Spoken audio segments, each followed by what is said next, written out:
Hello दोस्तों, एक बार फिर से स्वागत है आप सभी का हमारे चैनल दीप सुपरविजन में।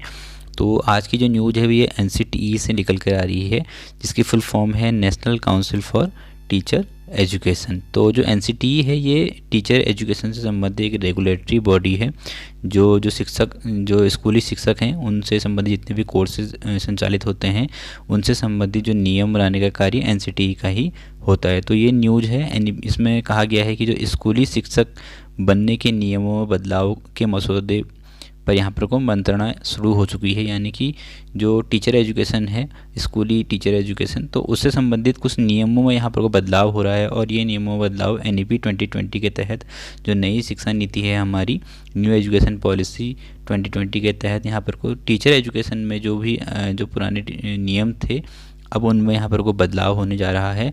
और उसके लिए एक ड्राफ्ट जो बन रहे हैं उस पर यहाँ पर को मंत्रणा या फिर डिस्कशन होने जा रहा है। तो ये अगले सप्ताह 27 फरवरी से इस पर एक महत्वपूर्ण विषय पर लेकर व्यापक विचार विमर्श यहाँ पर को किया जाएगा। 27 फरवरी से स्टार्ट होगी ये चीज़ें अगले सप्ताह में, और इस प्रक्रिया की यहाँ पर को शुरुआत की जाएगी, जिसमें जो ड्राफ्ट बनने वाला है शिक्षक टीचर एजुकेशन से संबंधित, उसमें क्या क्या नियमों में बदलाव होगा, क्या क्या नए नियम लागू किए जाएंगे। इसमें बीएड की बात कही जा रही है, इंटीग्रेटेड बीएड की बात यहाँ पर की जा रही है। तो इन सब जो भी नियम होंगे उसमें यहाँ पर को एनसीटीई बदलाव करेगा, और इसके लिए जो महत्वपूर्ण जो विचार विमर्श है ये 27 फरवरी से स्टार्ट होगा अगले सप्ताह से। तो क्या है पूरी न्यूज़, इसको भी हम यहाँ पर को देख लेते हैं। उससे पहले अगर आपने अभी तक हमारे चैनल को सब्सक्राइब नहीं किया है तो चैनल को भी सब्सक्राइब कर लीजिएगा। तो देखते हैं इस वीडियो में आगे को क्या कहती है एनसीटीई।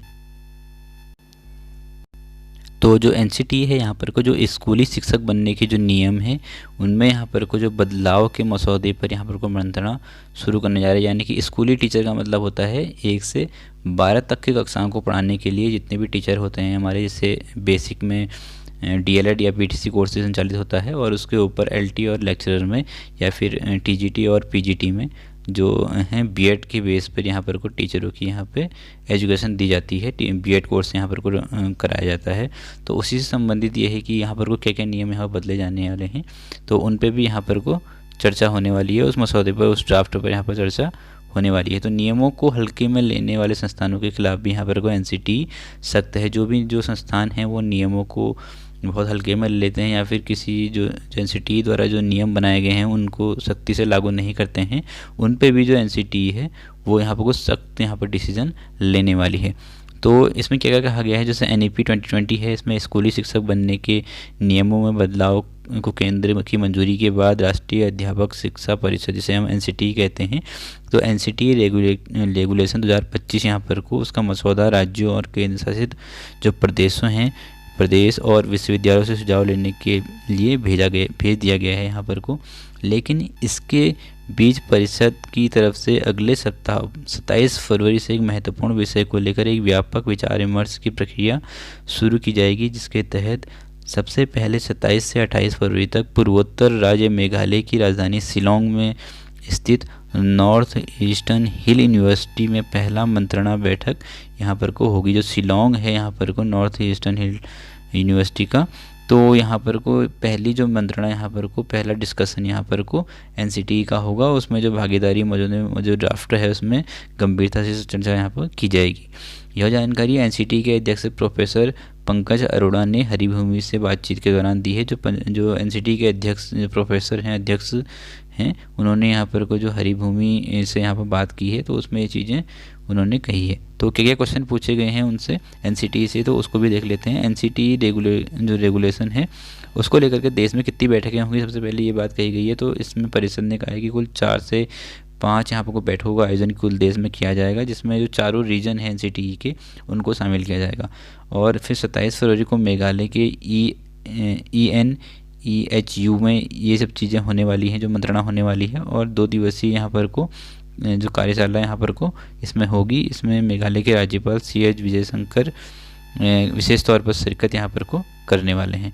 और उसके बाद अगली बैठक जो होगी वो दिल्ली में भी इसका आयोजन किया जाएगा। फिर अगला क्वेश्चन था इसमें कि रेगुलेशन से स्कूली शिक्षक बनने के पाठ्यक्रमों में क्या बदलाव आएगा। जो सबसे इम्पोर्टेंट चीज़ है यहाँ पर को वो ये है कि जो नया रेगुलेशन बनेगा NCTE का 2025 में, उसमें जो स्कूली जो शिक्षक हैं, मतलब जो स्कूल टीचर हैं, 1 से 12 तक के पढ़ाने वाले, जो जितने भी 1 से 12 तक कक्षाओं में पढ़ाने वाले टीचर होते हैं, उनके पाठ्यक्रम में, जैसे उनका क्या पाठ्यक्रम में क्या क्या संशोधन हो सकता है यहाँ पर को, जैसे BEd है, DLED है, तो इनमें क्या क्या बदलाव आएंगे, तो ये उसमें पूछा गया है। तो इसमें कहा गया कि जो संशोधित नियमों में जो स्कूली शिक्षक बनने में BEd और MEd जैसे ज़रूरी पाठ्यक्रमों में बदलाव देखने को मिलेगा। जितना भी जो BEd है और MEd है उसके जो ज़रूरी पाठ्यक्रम हैं उसमें यहाँ पर को बदलाव देखने को मिलेगा। और यहाँ पर को एक विशेष चीज़ ये है कि यहाँ पर को DLED कोर्स की बात इनके ड्राफ्ट में नहीं कही गई है कहीं पर को भी। तो हो सकता है कि आने वाले समय में आपको DLED कोर्स बंद हो जाए और फिर उसके बाद जो इंटीग्रेटेड BEd की बात की जा रही है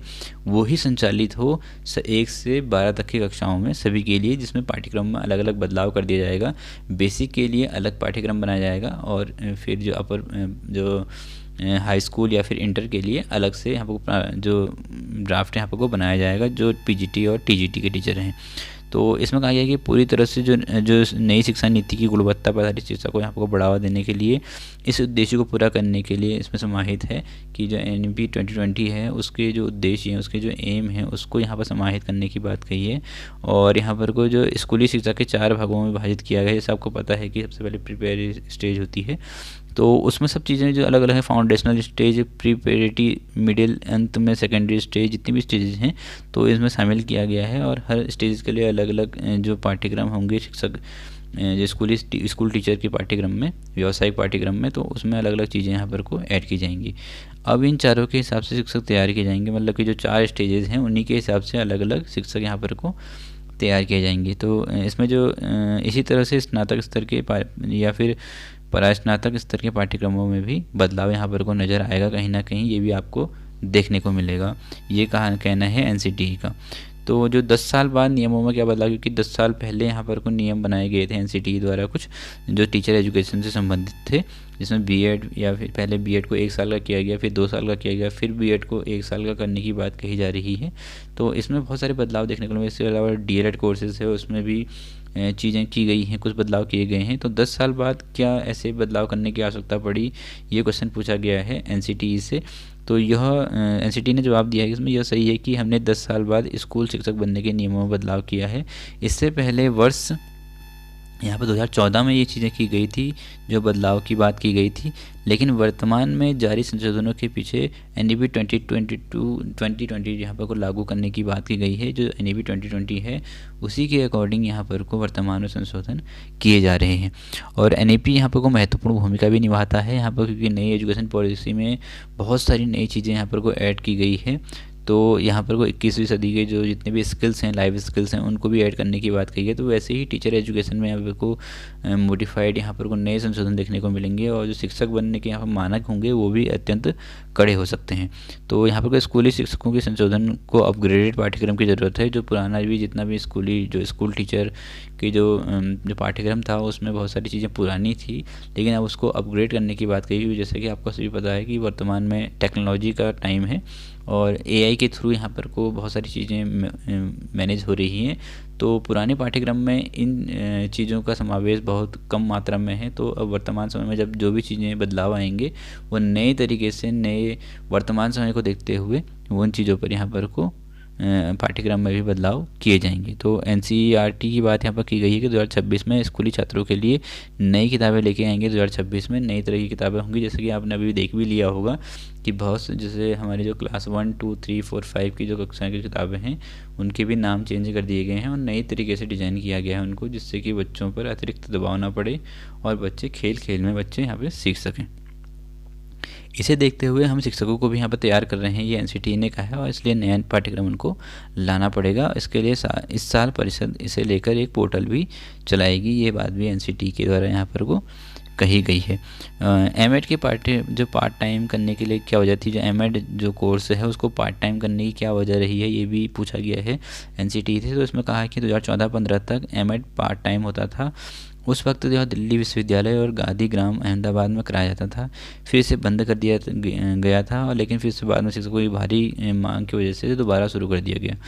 एनसीटी ने इसमें केंद्र, राज्य और विश्वविद्यालयों को इंस्टीट्यूट एडवांस स्टडीज़ को शामिल कर दिया गया और परिषद पार्ट टाइम एमएड और उन्हीं विश्वविद्यालयों को चलाने की अनुमति देगी जहां से फुल टाइम एमएड कार्यक्रम चलाया जा रहा है। तो जहाँ पर को फुल टाइम एमएड कार्यक्रम यहाँ पर चलाया जा रहा है वहीं पर को इसके लिए मान्यता देने की यहाँ पर बात कही जा रही है। और जहाँ पर कोई डिस्टेंस मोड पर चलाया जा रहा है तो वहाँ पर को ये चीज़ें नहीं होंगी, वहाँ पर वो अनुमति नहीं दी जाएगी एमएड के लिए। तो ये चीज़ें यहाँ पर को कही गई हैं और बहुत सारी चीज़ें यहाँ पर को बदलाव भी देखने को मिलेंगे एनसीटी के द्वारा यहाँ पर को। और यहाँ पर एनसीटी ने एक चीज़ और कही है कि जो पीआर न भेजने वाले संस्थानों की यहाँ पर को मान्यता रद्द कर दी जाएगी। तो पीआर क्या होता है? पीआर का मतलब है परफॉर्मेंस अप्रेजल रिपोर्ट, जो यहाँ पर को भेजनी होती है। पिछले परिषद ने पिछले जो सितंबर में यहाँ पर को इन सभी को, यहाँ पर कुछ संस्थान ऐसे थे जिन संस्थानों में यहाँ पर को स्कूली शिक्षक तैयार किए जाते हैं, जिन संस्थानों में, तो वहाँ पर को पीआर अप्रेजल रिपोर्ट भेजने के निर्देश दिए थे, लेकिन उनसे 12,800 ने ही पीआर भेजा है, जबकि कुल संख्या 15,800 थी। तो अब एनसीटी संस्थानों जैसे 2,900 संस्थान हैं इनमें कार्रवाई करने की बात कर रही है और इन संस्थानों की यहाँ पर वो कहीं ना कहीं मान्यता रद्द करने की यहाँ पर को बात कर रही है। यहाँ पर को इन्होंने कहा है कि धारा 17 के तहत इन संस्थानों के खिलाफ कानूनी कार्रवाई के अधिकार यहाँ पर को एनसीटी के पास है। तो इनके निर्देशों का पालन न करने से संस्थानों को बंद किया जा सकता है और या इनको अस्थायी रूप से इनकी मान्यता को रद्द कर दिया जा सकता है। तो छात्र के दाखिले की यहाँ पर रोक लगा दी जाएगी इन संस्थानों में। जो भी छात्र यहाँ पर को कर रहे थे कहीं ना कहीं उन्हीं की मान्यता में भी यहाँ पर को संकट है, लेकिन अभी उनके बारे में यहाँ पर कुछ नहीं कहा गया, लेकिन नई जहाँ पर को मान्यता यहाँ पर को उन लोगों को नहीं दी जाएगी। ये बात यहाँ पर को एनसीटी ने क्लियर कर दी है। और लगभग यहाँ पर को 2,900 संस्थान ऐसे हैं जिन्होंने पीआर रिपोर्ट यहाँ पर को एनसीटी को तो एनसीटी यहाँ पर को जो नई शिक्षा नीति एनईपी 2020 है उसी के अकॉर्डिंग यहाँ पर को एक नया पाठ्यक्रम तैयार करने जा रही है। और जो शिक्षक शिक्षा है उसको प्रभावशाली बनाने के लिए और वर्तमान समय में जो बच्चे हैं उनकी आवश्यकताओं को पूरा करने के लिए, एक योग्य शिक्षक निर्माण के लिए, और वर्तमान समय में जो एआई और फिर विज्ञान का युग है, इस समय की ज़रूरतों को पूरा करने के लिए शिक्षक शिक्षा में या फिर टीचर एजुकेशन में बदलाव की ज़रूरत है। इसीलिए एनसीटी एक नया ड्राफ्ट लेके आ रही है जिसमें 4 साल के इंटीग्रेटेड कोर्सेज़ की बात भी कही गई है, जिसमें बीएड के 1 साल और 2 साल के कोर्सेज़ की बात भी कही गई है, जिस पर विस्तृत चर्चा परिचर्चा होनी है। और उसके बाद ही कुछ एक सकारात्मक जो टीचर एजुकेशन का जो एक सकारात्मक रूप पाठ्यक्रम देखने को आप सभी को मिलेगा। तो यही थे इस वीडियो में और यहाँ पर को एनसीटी ने महत्वपूर्ण बदलाव करने की यहाँ पर को जानकारी दी है। तो अगर आपको ये वीडियो अच्छी लगी है तो इस वीडियो को लाइक कर दीजिएगा और अपने दोस्तों को शेयर भी कर दीजिएगा। जितने भी लोग भविष्य में टीचर बनने में अपना जो करियर देख रहे हैं उन सभी के लिए ये वीडियो बहुत इंपॉर्टेंट होने वाली है, जिससे कि उनको पता चल सकेगा कि आने वाले टाइम में कैसे शिक्षक जो टीचर एजुकेशन है उससे संबंधित कौन कौन से कोर्स संचालित किए जाएंगे। तो आज की वीडियो में बस इतना ही था। धन्यवाद।